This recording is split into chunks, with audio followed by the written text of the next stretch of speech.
성경을 읽다 보면 때로는 이해하거나 납득하기 어려운 내용들이 종종 나타나곤 합니다. 여러분들은 좀 어떠신가요? 제가 개인적으로 조금 이해하기 어려운 부분 중에 하나가 모세가 가나안 땅에 입성하지 못한 장면입니다. 광야에서 40년 동안이나 이스라엘 백성들을 이끌었던 그 이스라엘의 지도자 모세는 결국 가나안 땅에 입성하지 못합니다. 왜냐하면 그 초창기 광야 시절에 이스라엘 백성들이 목이 말라 했을 때 모세가 이제 하나님의 거룩함을 나타내지 못하고 바위를 2번이나 쳤기 때문입니다. 그 이유로 하여서 모세와 아론은 가나안 땅에 입성하지 못할 것이다. 하나님께서 명령하셨고 그대로 이루어진 거죠. 결국 모세와 아론 모두 가나안 땅에 들어가지 못하게 됩니다. 하지만 말씀에 그렇게 나와 있지만 여전히 40년 동안이나 하나님께 순종하였던 모세가 고작 그 이유 하나만으로 가나안 땅에 들어가지 못한다는 것은 여전히 개인적으로 조금 아쉬움이 남아요. 그렇다면 하나님께서 모세가 가나안 땅에 들어가지 못하게 한 또 다른 이유가 있는 것은 아닐까? 한번 추적하면서 계속해서 말씀을 한번 들어보시길 바랍니다. 광야에서 물이 없었을 때 방금 말씀드렸지만 그 사건을 무리바 사건이라고 하는데요. 그 사건을 한번 추적해 보도록 하겠습니다. 그때 하나님께서는요, 반석에게 명령하여 물을 내라라고 모세에게 명령을 하셨죠. 그 말씀을 들은 모세는 형 아론과 함께 백성들 앞에서 이렇게 외칩니다. 우리가 너희를 위하여 이 반석에서 물을 내랴. 우리가 너희를 위하여 이 반석에서 물을 내랴. 이렇게 백성 앞에 외칩니다. 이 말씀을 잘못 우리가 해석하면, 아니 오해하게 되면 마치 물을 내는 분이 누구라고 오해할 수 있습니까? 네, 모세와 아론이 물을 내는 주체가 되는 것으로 여겨질 수 있어요. 그러니까 하나님께서 물을 내시는 것이 아니라 모세와 아론이 물을 내는 것처럼 여겨질 수 있죠. 실제로 이 말을 한 다음에 반석에 지팡이를 2번 쳐서 물이 나옵니다. 물이 샘솟는데요. 그때 이스라엘 백성들은 누구에게 감사했을까요? 물론 어떤 사람들은 하나님께도 감사했겠지만 많은 사람들이 아마 모세 그리고 아론에게도 감사하지 않을까요? 가끔씩 어떤 이제 기도 제목을 가지고 기도했을 때 그 성도님들을 위한 기도 제목들이 하나하나 응답될 때가 있어요. 그럼 성도님들께서 저에게 이렇게 말씀하십니다. 목사님 감사해요. 기도해 주셔서 감사해요. 그럼 저는 이렇게 다시금 말씀드립니다. 하나님께 감사하세요. 저는 기도한 것밖에 없고 실제로 응답해 주신 분은 하나님이시니까 하나님께 감사하십시오. 또 이렇게 다시 말씀하십니다. 그래도 감사합니다, 목사님. 아마 그 자리에 있었던 모세, 그리고 40년 동안 이스라엘 백성들을 이끌었던 모세는 아마 감사하다는 말을 많이 들었을 것 같아요. 그런데 만약 그 모세가 가나안 땅까지 들어갔다면, 그리고 최종적으로 그 가나안 땅을 다 정복했다면 이스라엘 백성들은 누구에게 정말 감사했을까요? 아마도 하나님이 아닌 모세에게 정말 감사했을지도 모릅니다. 그리고 실제로 하나님께서 모든 것을 인도하셨지만 하나님을 더 의지하기보다 모세를 의지하는 마음이 없었을까요? 아니요, 있었을 거예요. 아마도 그러했기 때문에 하나님께서는 그 가나안 땅을 목전에 두고 모세를 들어가지 못하게 한 것이 아닐까. 너의 사명은 여기까지다 라고 말씀하신 것이 아닐까 생각됩니다. 실제로 모세가 죽은 다음에 온 이스라엘 백성들이 다 슬퍼하지요. 그리고 많은 사람들이 두려워했어요. 이제 정말 우리가 가나안 땅에 들어갈 수 있을까? 우리를 40년 동안이나 이끌었던 모세가 없는데 과연 우리가 저 약속의 땅에 들어갈 수 있을까? 수많은 사람들이 두려워하였고 슬퍼하였습니다. 그 중에는 모세를 따랐던 여호수아도 있었어요. 여호수아도 모세가 죽은 다음에 두려움에 떨고 있었습니다. 그때 하나님께서 여호수아에게 나타나셔서 그에게 말씀하시죠. 그 말씀이 이렇습니다. 여호수아 1장 5절의 말씀인데요. 다 같이 읽어보겠습니다. 시작. 내 평생에 너를 능히 대적할 자가 없으리니 내가 모세와 함께 있었던 것 같이 너와 함께 있을 것임이니라. 내가 너를 떠나지 아니하며 버리지 아니하리니. 아멘. 여호수아 1장 1절부터 9절까지 말씀을 보면요, 하나님께서 계속해서 반복해서 말씀하시는 것이 있어요. 저 땅은 내가 약속한 땅이야. 내가 너희에게 줄 땅이야. 그리고 내가 너희를 인도했어. 지금까지 너희를 인도한 것은 바로 나야. 내가 너희를 들여보낼 거야. 그리고 모세와 함께 했던 것처럼 내가 너와 함께 할 거야. 내가 그동안 모세를 이끌었고 모세와 함께 하면서 모세를 통하여서 너희를 이끌었는데 계속해서 내가 너희를 이끌 거야 라고 말씀해 주세요. 그동안 그 광야에서 인도한 분이 모세가 아니라 바로 하나님이심을, 그리고 그 하나님께서 여전히 그들과 함께 하실 것이라고 약속해 주시는 거예요. 그 말씀을 누누이 계속해서 여호수아에게 말씀하고 있는 것이지요.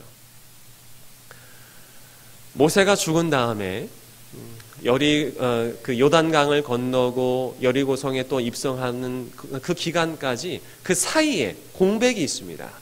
그 애도하는 시간, 모세를 애도하는 시간, 또한 그 기간이 있는데요. 그 기간 동안 하나님께서는 계속해서 여호수아에게 말씀하셨고, 여호수아는 이제 자신의 마음을 온전히 하나님께로 향하는 그 확정된 마음으로 변하게 되는 그 기간이 있었던 거예요. 갑자기 어느 날 여호수아가 온전히 하나님께 확정된 것이 아니라 계속해서 하나님의 말씀을 듣고 또 들은 다음에 그 말씀에 의지하여 이제 온전히 하나님께 자신의 마음을 다 드릴 수 있었던 것이죠. 이렇게 여호수아가 마음이 확정된 다음에는요, 그의 행보에 두려움이 없습니다. 거침이 없어요. 거침없이 요단강을 건너고요, 거침없이 두려움 없이 저 여리고성을 정복합니다. 확정되었기 때문에 그것이 가능했던 것이죠. 제가 어렸을 때 초등학교 저학년 때로 기억나는데요. 그때 저희 가족이 처음으로 이 바닷가에서 여름 피서를 간 적이 있어요. 경포대 해수욕장을 갔었습니다. 그때. 제가 저학년이었기 때문에 키도 작았고 또 수영을 할 수도 없었기 때문에 물높이가 제 허리춤에 오는 그 물높이에서 그 바닷가, 얕은 바닷가에서 놀다가 갑자기 이제 아버지께서 깊은 곳에 계시다가 이제 저를 부르는 거예요. 그런데 그 깊은 곳에 가면 제 발이 닿지 않았기 때문에 빠져 죽을 것 같았어요. 그래서 제가 머뭇거리니까 아버지께서 저에게 오시더니 제 허리를 딱 붙잡아 드시는 거예요. 그러면서 저를 들고 깊은 곳으로 가시는 거예요. 그리고서는 이제 제가 안전하게 이제 헤엄칠 수 있도록 제 허리와 배를 잘 이렇게 들어주셨습니다. 그래서 저는 아버지의 그 손에 제 몸을 맡기고 그냥 평안하게 그 깊은 곳, 제 발이 닿지 않는 그곳에서 헤엄치고 또 물고기도 구경할 수 있었어요. 그때 제 아버지께서 저를 붙잡아 주셨기 때문에 제가 온전히 몸을 맡기고 평안하게 두려움 없이 놀 수 있었던 것이지요. 확정했다는 것은 바로 그것입니다. 내 몸과 마음을 온전히 하나님께 맡긴다는 것을 말하는 거예요. 확정했을 때는 두려움이 없어요. 온전히 하나님께서 주시는 평안함만 있을 뿐입니다. 바라기는 우리가 매 삶에서 하나님께 확정된 마음으로 우리의 모든 삶을 주님께 맡겨드릴 수 있길 바랍니다. 우리 가정과 자녀도 온전히 주님께 맡겨드릴 수 있길 바랍니다. 한번 따라해 보겠습니다. 하나님, 제 삶을, 제 가정을, 제 자녀를 온전히 하나님께 맡겨드립니다. 아멘. 이것이 확정된 사람의 고백인 거예요. 예수님께서도 제자들의 마음이 온전히 그 예수님께로만 확정되길 바라셨어요. 제자들의 마음이 갈팡질팡하지 않기를 바라셨습니다. 어느 날 한 제자가 예수님께 물어요. 예수님, 제 아버지가 돌아가셨는데 장사하고 나서 장례를 잘 다 치르고 나서 다시 예수님을 따르고자 합니다. 그러니 제가 장사하도록 허락해 주십시오. 라고 묻습니다. 당연히 물을 수 있는 것이겠죠.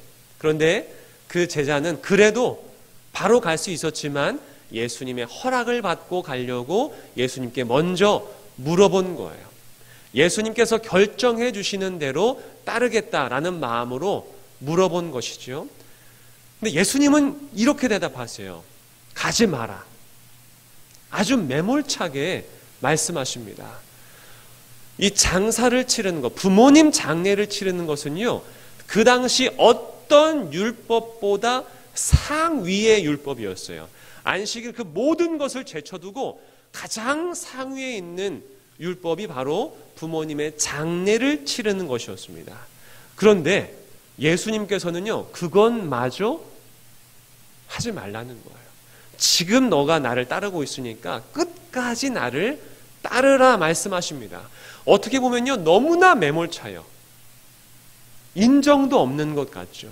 그렇다면 왜 예수님께서는 그 당시에 그렇게 말씀하셨을까요? 그 당시의 상황을 보면, 예수님의 그 발자취를 보면요, 어느 정도 이해가 갑니다. 자, 예수님을 따랐던 제자들이 누굽니까? 베드로, 야고보, 요한, 수많은 제자들이 있었죠. 그들은요, 그 모든 자신의 직업, 또 가정, 그 모든 것을 뒤로 하고 지금 예수님을 따르고 있었어요. 예수님은 지금 어느 길로 가시는 겁니까? 십자가의 길을 가고 계셨어요. 예수님께서는 무슨 영광을 위해서 가시는 길이 아니라 예수님의 제자들과 함께 십자가의 길, 그 고난의 길을 가고 있었던 것입니다. 이후에 예수님은 결국 십자가에서 죽으시지요. 그리고 그 이후에 제자들이 겪게 될 수많은 고난과 핍박을 이미 예수님도 알고 계셨어요. 그런데 그러한 상황이 곧 임박해서 올 텐데 그들의 마음이 흔들린다면, 다른 것에 마음이 뺏긴다면 아마 그 수많은 핍박 앞에 우르르 다 무너질 수밖에 없었을 것입니다. 그래서 예수님은 자신을 따르는 그 제자들이 자신과 함께 그 십자가의 길, 그 고난의 길을 걸어가야 할 텐데 온전히 예수님께만 그 마음이 확정되기를 바라셨던 것이지요. 우리 또한 이 세상에서 수많은 어려움들을 겪고 있습니다. 물론 핍박과 고난은 없어요. 대신 수많은 유혹들, 어떻게 보면요, 핍박과 고난보다 유혹을 이겨내는 것이 더 힘들어요. 그 유혹 때문에 우리의 마음이 흔들릴 때가 얼마나 많은지 모릅니다.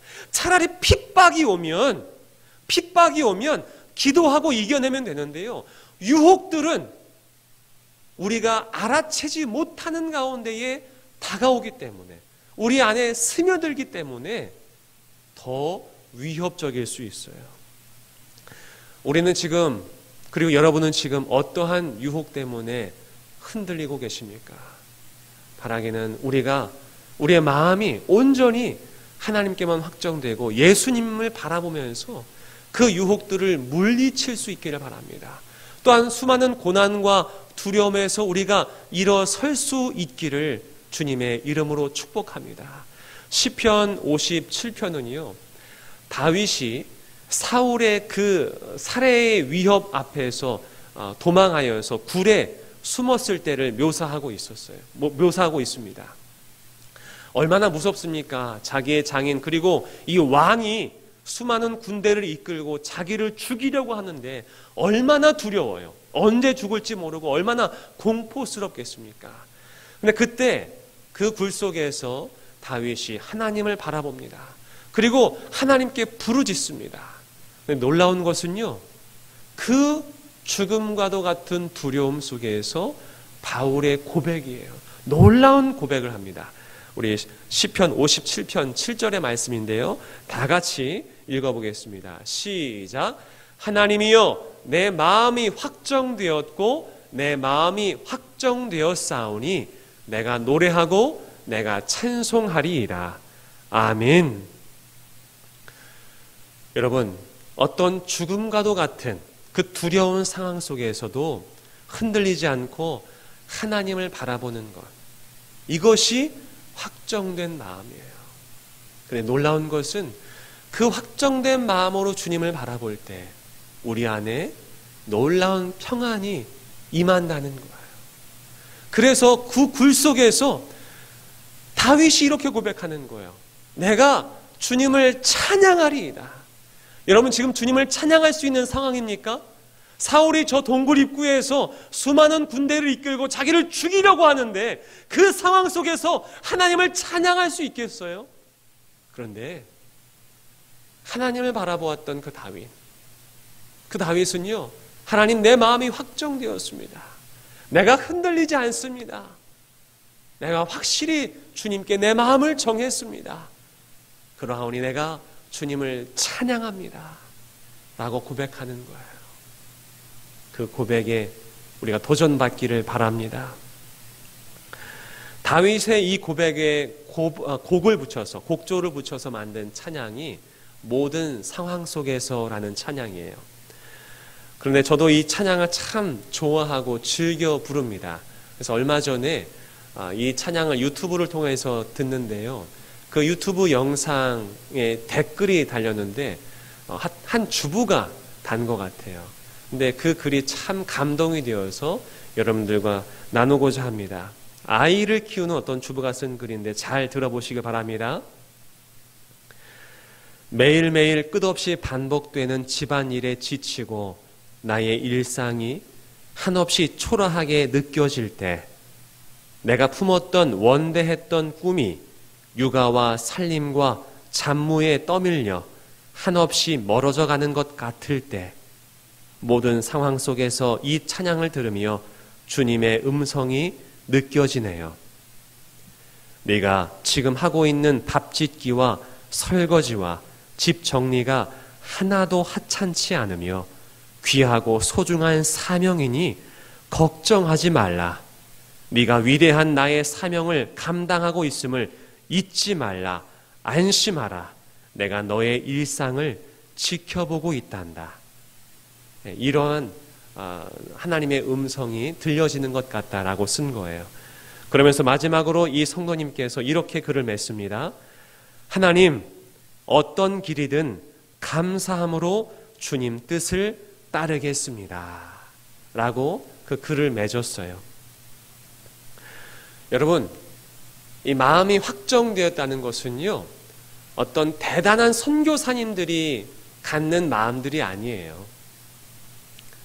지금 내가 살아가는 일상에서 오직 주님만 바라보며 묵묵히 하나님 주신 사명의 길을 그 가는 사람들 모두가 할 수 있는 마음입니다.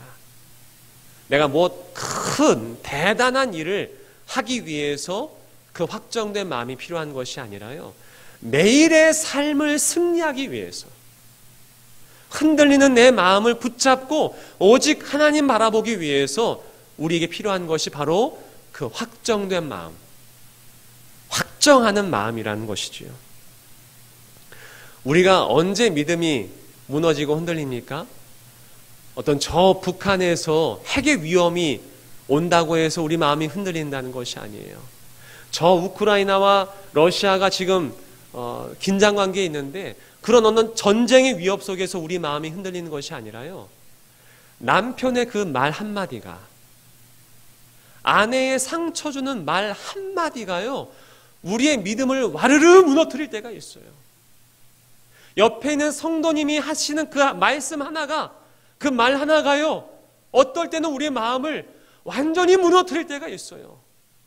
가족과 밥을 먹다가도요, 자식의 말한 그 말 한마디 때문에, 부모님께서 말씀하신 그 말 한마디 때문에, 남편이나 아내가 하는 그 말 한마디 때문에 내 마음이, 내 믿음이 송두리째 무너질 때가 있다는 거예요. 바라기는 우리가 일상을 살아가면서 우리가 무너지지 않기를 바랍니다. 그 말 한마디 한마디에 우리가 무너지지 않기를 바랍니다. 그러기 위해서 매 순간순간마다 하나님을 바라볼 수 있는 저와 여러분이 될 수 있길 바랍니다. 그리고 하나님을 바라보면서 그 다윗이 한 고백처럼 하나님, 내 마음이 확정되고 확정되었사오니 내가 눈을 들어서 주님을 바라보고 주님을 찬양합니다. 이 고백이 우리의 고백 되길 바라면서 다음 한 주간을 그렇게 살아가는 저와 여러분이 될 수 있기를 바랍니다.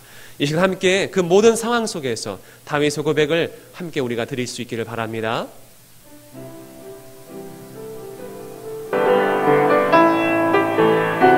모든 상황 속에서,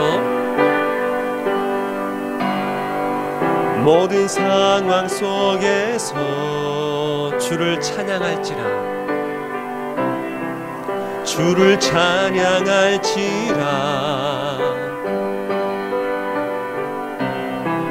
주는 너의 큰 상급, 큰 도움이시라, 큰 도움이시라.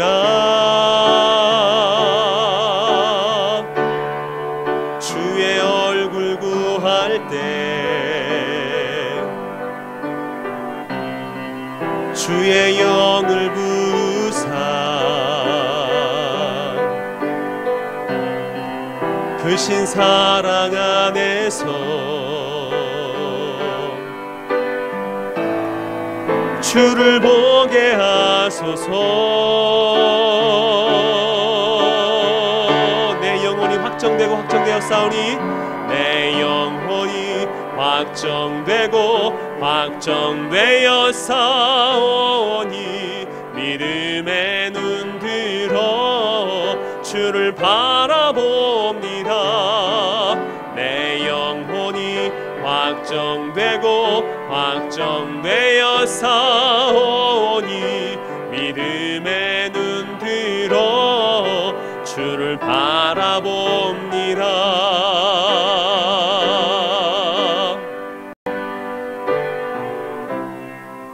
모든 상황 속에서 주를 찬양할지라.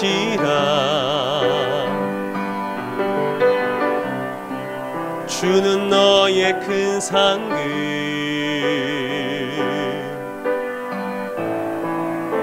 큰 도움이시라. 주의 얼굴 구할 때, 주의 얼굴 구할 때 주의 영을 부으사, 주의 영을 부으사 크신 사랑 안에서, 크신 사랑 안에서 주를 보게 하소서. 주를 보게 하소서.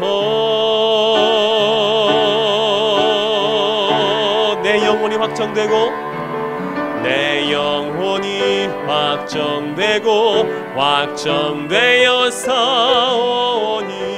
믿음의 눈 들어 주를 바라봅니다. 내 영혼이 확정되고 확정되고 확정되어 사오니 믿음의 눈 들어 주를 바라보 내 영혼이 확정되고 확정되어 사오니 내 영혼이 확정되고 확정되어 사오니 믿음의 눈 들어 주를 바라봅니다. 내 영혼이 확정되고 확정되어 사오니 믿음의 눈 들어 주를 바라봅니다. 주를 찬양할 때 주의 나라 이미 임했습니다. 주를 찬양할 때 주의 나라 이미 임했네. 주의 영원한 나라 주 보게 하소서.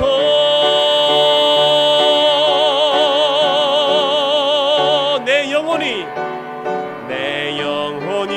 확정되고 확정되어 사오니 믿음의 눈 들어 주를 바라봅니다. 내 영혼이 확정되고 확정되어 사오니 믿음의 눈 들어 주를 바라봅니다. 기도하겠습니다. 은혜의 주 하나님, 우리의 마음이 확정되어 싸우니 오직 믿음의 눈을 들어 주를 바라보게 하옵소서. 일상의 삶을 살아갈 때도 그 확정된 마음으로 날마다 주님을 바라보길 원합니다. 다음 한 주간의 삶이 오직 주님을 바라보며 우리에게 맡겨주신 사명들, 비록 그것이 작은 것일지라도 하나님 순종의 마음으로 믿음으로 그 모든 것들을 주님께 맡겨드리며 살아가는 우리의 삶이 될 수 있도록 인도하여 주옵소서. 코로나19로 하나님 수많은 사람들이 두려움에 떨고 있습니다. 하지만 우리는 그 상황 속에서도 오직 주님을 바라보오니 주여 우리를 속히 구원하여 주시고 날마다 우리의 찬양을 받아주시오며 우리가 그 수많은 어려움과 두려움의 상황 속에서도 평안을 잃지 않도록 우리 모두를 지켜 주옵소서. 우리의 삶과 가정을 온전히 주님께 의탁드리며 예수 그리스도의 이름으로 기도하옵나이다. 아멘.